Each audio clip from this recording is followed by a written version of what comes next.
Hey, so guys, Rockskull here. I was originally planning to make a non-lore related Overwatch video this time around, since my last Overwatch video was also lore related. However, Season 13 came with a ton of massive lore drops already that I thought I just had to make a video on. There are 3 major things I would consider have dropped, and we will be of course going over each.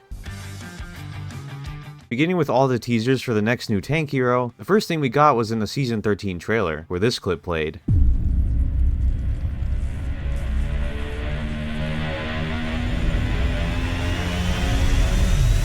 It's looking like a revolution. This will be our first Scottish hero, and this Freaks text is actually something we've seen before. The original cinematic trailer in 2014 has what seems to be this text on the back of this guy's shirt, and there's also this very old concept art that was made when Overwatch was still in development. I doubt the hero will look exactly like this with the portrait teaser we got back at BlizzCon, but I think this and the cinematic trailer can give us a general idea of what the hero may look like in-game. Now if we actually go to the map the teaser was shown in, Oasis City Center, we get a pretty good idea of what actually happened here. Before we get into that though, I want to take a look at some of the other graffiti that wasn't shown in the Season 13 trailer. Looking at the ones with text, we get things like "You can't hold us," "Tear it down," and "Free the freaks." On top of that, we also have a lot of art that almost looks like mutant variations of plants and animals. This says to me right away that whoever the new hero is may be some kind of mutant created by certain rogue scientists in Oasis, and what they did here may have been some form of rebellion. If you played on this map before, you would know there was this weird spiky thing in the room, but this group clearly stole it and wrecked the place. We also see these purple crystals everywhere, which I think has to do with the hero's general abilities. If we take a look at the monitors, though, we get a real good idea of what exactly happened here through emails. Thanks to @Kirikomori's on Twitter for translating these. Basically, that spiky thing was found by the Wayfinders, and is an unknown isotope of vanadium. It was then sent to the Ministry of Genetic Research in Oasis for temporary holding, and unfortunately for them, Moira is the Minister of Genetics there. She of course denies any request for it to be given to someone else, and does her own wacky experiments with the vanadium. These experiments I think most likely leading to the creation of the group that our new hero is a part of, Freaks. Mutated individuals I would see as maybe failed test subjects of Moira that escaped. Why they went back for this vanadium is a bit of a mystery. My guess is that they needed it in some way to survive, or it was just a pure form of rebellion so Moira can't do that wacky stuff with it anymore. That's everything this room has to offer for the new hero, but it actually isn't the only map that got updated graffiti for them. We also see this on New Queen Street in a club area. It's a lot cleaner here, so my guess is that this is the group's hideout. We also have a purple crystal on the dartboard, which again I think is teasing at the new hero's abilities. This also could be their primary fire since they were so precise with this one.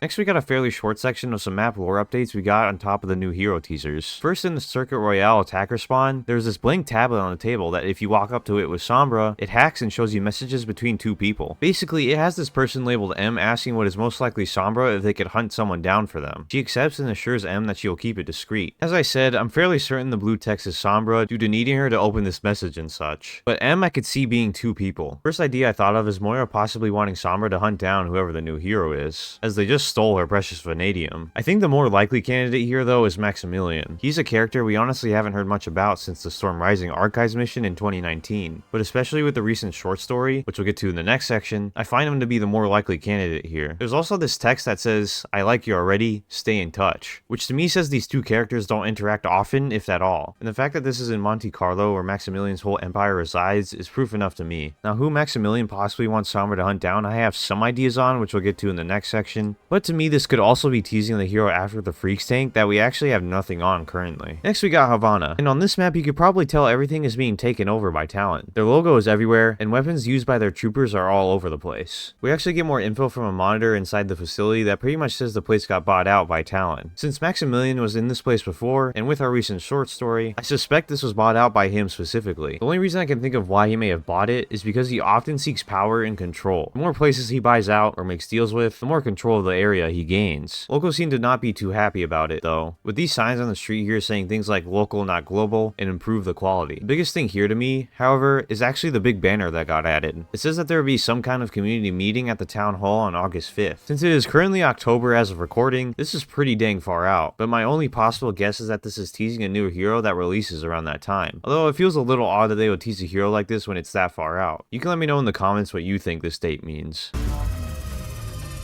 Final thing I want to talk about that was released here is the short story Pocket King. There's a link in the description if you want to read it yourself, but I'll do a quick summary here with some theories and stuff at the end. The story starts out with Maximilian actually saying his alliance with Talon is something he's starting to regret, mainly because, as time went on, more people joined the inner circle of Talon, which meant that Max lost a lot of power. After this, we get a history lesson on how exactly he took over Monte Carlo. He started off as a low-level accountant after the first Omnic crisis, and slowly through classic Maximilian deals, blackmail, and manipulation, worked his way to the top. The main story in particular he mentions is when he got all 6 of the most prominent figures in Monte Carlo in one room. He was actually all of their financial advisors in a way, so it wasn't completely out of the question for him to do something like this. He uses this position to threaten making them all go bankrupt unless they decide to work with him. They were all of course furious about this, but knew they didn't really have an option if they wanted to keep their fortunes. They all reluctantly agree, and now he pretty much runs the entire place with his massive casino. Since he gained such a high position, he actually started to get assassins coming his way, the most notable being Doomfist, who we figured out wasn't really there to assassinate him. He was rather impressed by Max, as he negotiated a deal with one of his assassins in the past, who Doomfist says normally don't fail. Max of course takes this opportunity to negotiate with Doomfist, offering Talon his service as long as he gets theirs. Looking back, as he admits, this deal was probably mainly just to save his own life. At first the deal went well for Max, as he used Talon to get rid of those who got in his way. Over time, as mentioned in the beginning, he started to lose the feeling of control within Talon. He leaves off with Maximilian questioning this further, and saying this will not be the last time Max even the odds.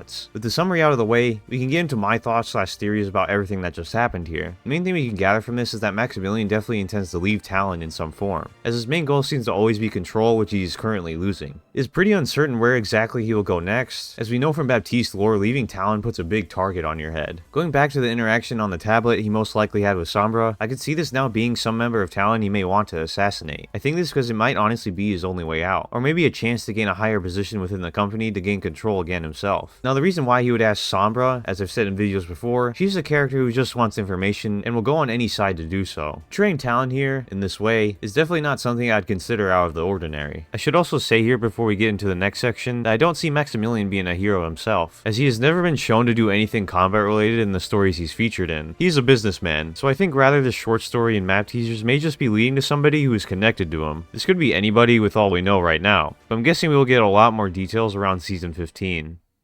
So I wanted to conclude this on the main reason why I made this video in the first place. And well, that's because this is finally giving us lore people some hopium. I thought after Heroes Ascendant we would never see any more major lore bits again, as a lot of people who made those were part of the Microsoft layoffs. Not to mention PvE being dead in the water as well. Then out of nowhere this season we got like 4 different maps with huge lore bits about the next new hero, and what may be heroes after that. Then just a few days after the season releases, we get a short story on Maximilian too. A character we never really heard about since Storm Rising in 2019 as mentioned before. Devs aren't just looking in the past for stories anymore. The map updates are finally living out the lore as it plays out in the present. With all this releasing, we know there are definitely people on the Overwatch team that care about the lore still, and all of this gives me hope that it's going to be continuing to get expanded on in the future again. I still highly doubt we'd get something like PvE again, but maybe some in-game lore events aren't out of the question anymore. As for those epic cinematics, it'll always be a mixed bag because of how much work is required for them, but again, I wouldn't consider it impossible now. That's all I wanted to say for this video though. You can let me know what you think of all these new lore bits in the comments. Thank you all for the support as always,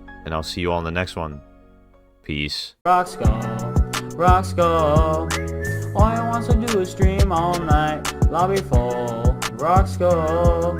Never gonna play with me, but it's alright.